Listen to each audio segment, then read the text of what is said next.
पृथ्वी का शून्य विद्युत क्षेत्र जहाँ पे कोई भी साधना अगर की जाए तो वहाँ सफल होती है। हम देखते हैं इलेक्ट्रोमैग्नेटिक फील्ड क्या है यहाँ पे। तो ईएमएफ मीटर हमारे पास है, जिसमें आप देखेंगे ईएमएफ मीटर के द्वारा कि इसमें शून्य विद्युत क्षेत्र क्या चल रहा है। ईएमएफ मीटर ये हम इसे ऑन करते हैं और ये देखिए अब हम ईएमएफ मीटर द्वारा यहाँ पे आप साइड में देखेंगे हनुमान जी की मूर्ति है जो आपको दिखाई देगी। और इलेक्ट्रोमैग्नेटिक फील्ड जो है वो आपको इस स्थान पर शून्य की ओर ले जाती है।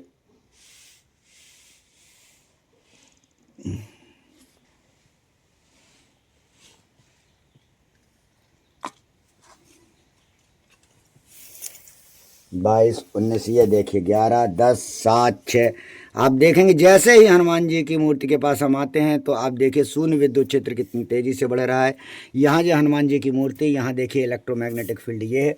पर हम उनके दाहिनी तरफ अगर देखते हैं तो ये देखिए दाहिनी ओर धीरे धीरे इलेक्ट्रोमैग्नेटिक फील्ड कम होने लगी और देखिए 1.4 ये इस स्थान पे आकर शून्य विद्युत क्षेत्र आ जाता है। ये आप देखें ये देखते जाइए आप 2.3 4.0 यानी इस स्थान पे आकर आपको विद्युत क्षेत्र बहुत ना कि आप अगर हम आसपास देखते जाएं देखिए तो ये देखिए 4 5 यहाँ पे आके फिर देखिए बढ़ रहा है 18 19 20। लेकिन जैसे ही हम हनुमान जी के पास आते हैं तो आप देखिए मैग्नेटिक फील्ड 8 7 6 5 4 ये देखिए 3 ये इस स्थान पे मैग्नेटिक फील्ड जो होती है वो बहुत शून्य रहती है। अब महत्वपूर्ण क्या है कि हम अगर देखते हैं यहाँ पर ये देखिए इलेक्ट्रोमैग्नेटिक फील्ड आपको बिल्कुल शून्य के 3.2 3.9 ये इस प्रकार से लगभग ये कहलाता है यहाँ का शून्य विद्युत क्षेत्र।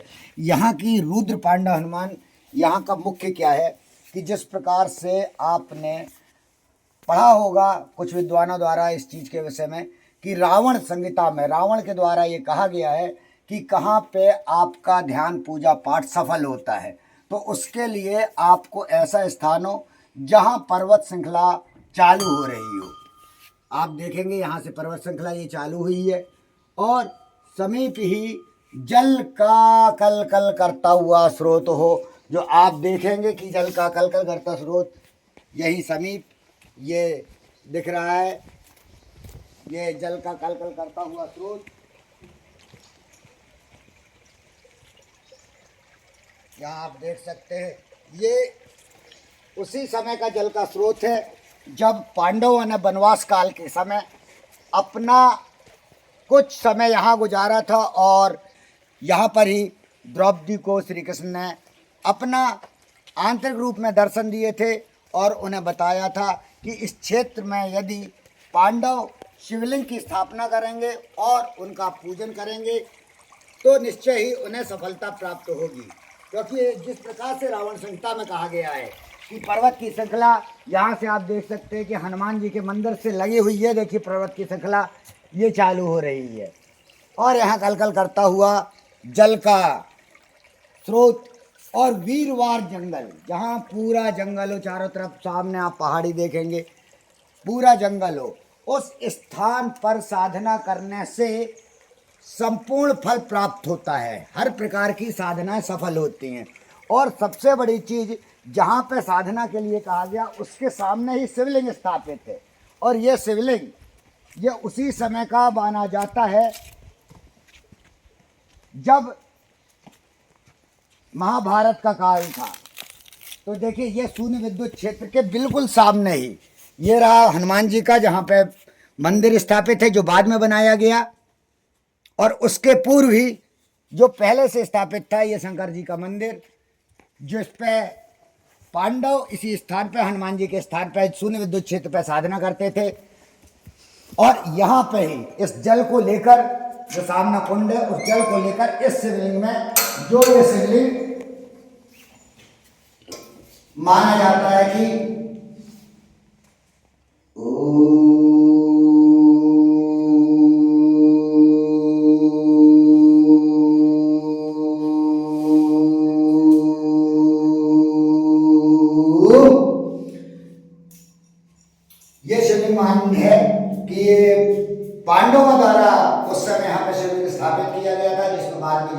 काल हुआ और इसी स्थान पे ही बिल्कुल सामने, यहाँ पे शिवलिंग स्थापित है और सामने ही हनुमान जी की मूर्ति जहाँ शून्य बिंदु क्षेत्र है, उस स्थान पर बैठकर पांडव लोग साधना किया करते थे। और यही रुद्र पांडव हनुमान के नाम से बाद में विख्यात जगह हुई।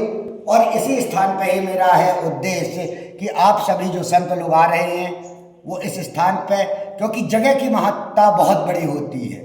जो चीज़ हमारे वेदों में कही गई, जो रावण जैसा महान ज्ञाता, जो वेदों का ज्ञाता था, उसने ऐसे स्थान के विषय में वर्णन किया है कि इस स्थान पे की हुई कोई भी साधना, कोई भी यज्ञ असफल नहीं हो सकता। इसीलिए 16, 17, 18 मेरा सभी साधु संत महात्माओं से निवेदन है कि आए यहाँ पे हम सब लोग धनु स्तंभन विद्या का ज्ञान, ताकि जिसके द्वारा लोगों का कल्याण हो, जग कल्याण हो। और यहीं पे ही हम आपकी साधना चलेगी। विचार गोष्ठी के माध्यम से हम आप एक दूसरे के विचार जान सकेंगे। हर व्यक्ति में ईश्वर के द्वारा कोई ना कोई अच्छी चीज़ दी होती है, आवश्यकता होती है हमें सिर्फ लेने की। सामने शिव हैं, इस सामने हनुमान जी हैं, दोनों एक भोले हैं, एक रुद्र रूप में है, दोनों के बीच में माँ तुलसी है। बस यही जगत है। हम एक साधारण मनुष्य हैं। इस पौधे की तरह जैसे इसमें भी प्राण है, ये भी एक प्राणी है, और इनके दाहिने ओर शिव हैं और इनके बाएं ओर हनुमान है। आपके एक तरफ क्रोध है, एक तरफ आपके ज्ञान है, एक तरफ आपके शांति है, एक तरफ आपके ऊर्जा है। और जहाँ दोनों का मेल हो जाता है शिव शक्ति का, वही कहलाती है शून्यता। और ये वही शून्य स्थान है जिसके लिए स्थान के लिए रावण या कोई भी योगी ध्यानी इस स्थान पे आना चाहता है, क्योंकि उसका उद्देश्य होता है उस शून्यता में जाना, उस समाधि में जाना। हम जो भी पूजा अर्चना करते हैं, ध्यान करते हैं, उसका उद्देश्य क्या होता है? हम उस बिंदु पे जाएं जहाँ पे समाधि का अर्थ है सब कुछ प्राप्ति और सब कुछ संभव है। सभी चीज़ हमारे हृदय में बैठी हैं।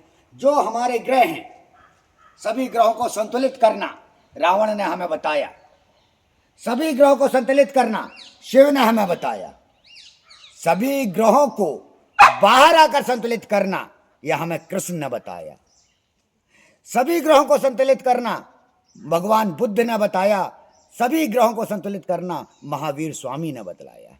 सभी का उद्देश्य सिर्फ क्या था? अपने सूर्य को बढ़ाओ, अपनी उस ऊर्जा शक्ति को बढ़ाओ जो तुम्हारे अंदर निहित है। ये प्रकृति तुम्हें सब कुछ दे के बैठी है, तुम्हें जन्म के साथ दिया है, बस अंतर इतना रहा तुम कभी अपनी अंतर आत्मा की ओर नहीं गए। जिस दिन तुम अंतर आत्मा की ओर चले जाओगे, इस स्थान में बैठ के समाधिस्थ में बैठ जाओगे, उस दिन तुम्हें कोई भी हिस्सा तुम्हारी आत्मा को परमात्मा से जोड़ने में नहीं रोक सकता, क्योंकि आत्मा ही परमात्मा है।